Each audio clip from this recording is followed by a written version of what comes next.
السلام علیکم ورحمۃ اللہ تعالی وبرکاتہ۔ واصف شاہ ہدیٰ ڈاکٹر نثار معرفانی صاحب اللہ کے فضل و کرم سے فقیر خیر و عافیت کے ساتھ ہے، اور یہ امید کرتا ہے کہ آپ بھی اللہ رب العزت کے کرم اور اس کے حبیب و محبوب صلی اللہ علیہ وسلم کے طفیل خیر و عافیت ہی کے ساتھ ہوں گے۔ اللہ تعالیٰ سب کو خیر و عافیت ہی کے ساتھ رکھے۔ آپ نے حضرت علامہ مفتی اشرف آصف جلالی صاحب زیدہ مجدہ کے تعلق سے جو سوال کیا کہ انہوں نے اپنی تقریر میں خاتون جنت حضرت سیدہ فاطمہ الزہرا رضی اللہ تعالی عنہا کے لیے لفظ خطا کا استعمال فرمایا، تو اس سلسلے میں سب سے پہلے انہوں نے جو الفاظ اپنی تقریر میں استعمال فرمائے ہیں میں اسے دہراتا ہوں، پھر اس کے بعد اس پر میں جو اس کا حکم ہے اسے عرض کرتا ہوں۔ انہوں نے فرمایا کہ اور خطا پر تھیں، جب مانگ رہی تھیں خطا پر تھیں، لیکن جب آگے سے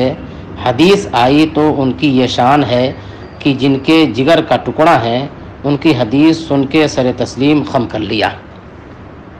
یہ حضرت آصف جلالی صاحب کے جملے ہیں جو انہوں نے تشریحاً استعمال فرمائے ہیں۔ تو اس بات کا ذکر تو آپ نے بھی اپنی گفتگو میں کر لیا ہے کہ انبیاء کرام علیہم الصلاۃ والسلام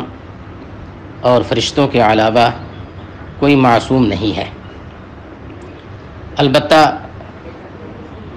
اہل بیت اطہار اور بہت سارے اکابرین امت اللہ تبارک و تعالیٰ نے انہیں معصوم تو نہیں بنایا لیکن خطا سے محفوظ ضرور ہیں، اور اللہ تعالیٰ نے ان کی حفاظت فرمائی ہے۔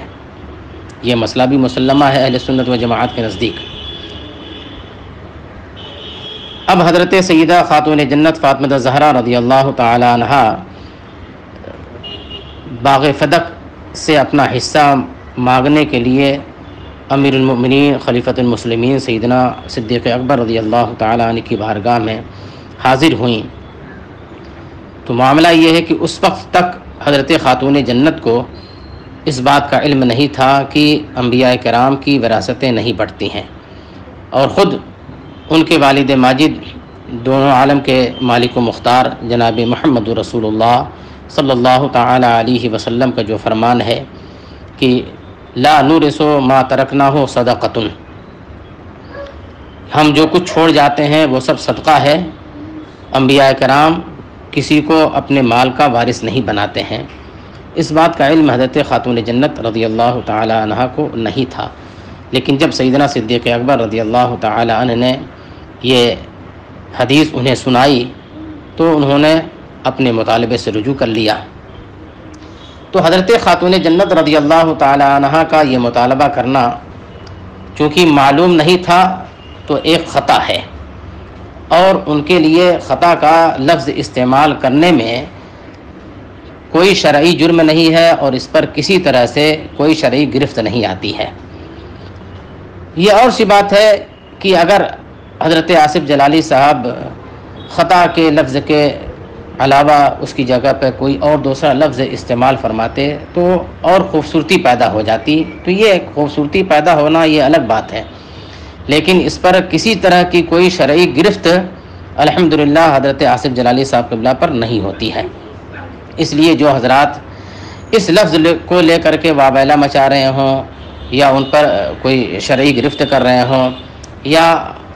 کوئی اور پلاننگ کر رہے ہوں تو یہ سب چیزیں جو ہے عبث اور بیکار ہیں۔ حضرت آصف جلالی صاحب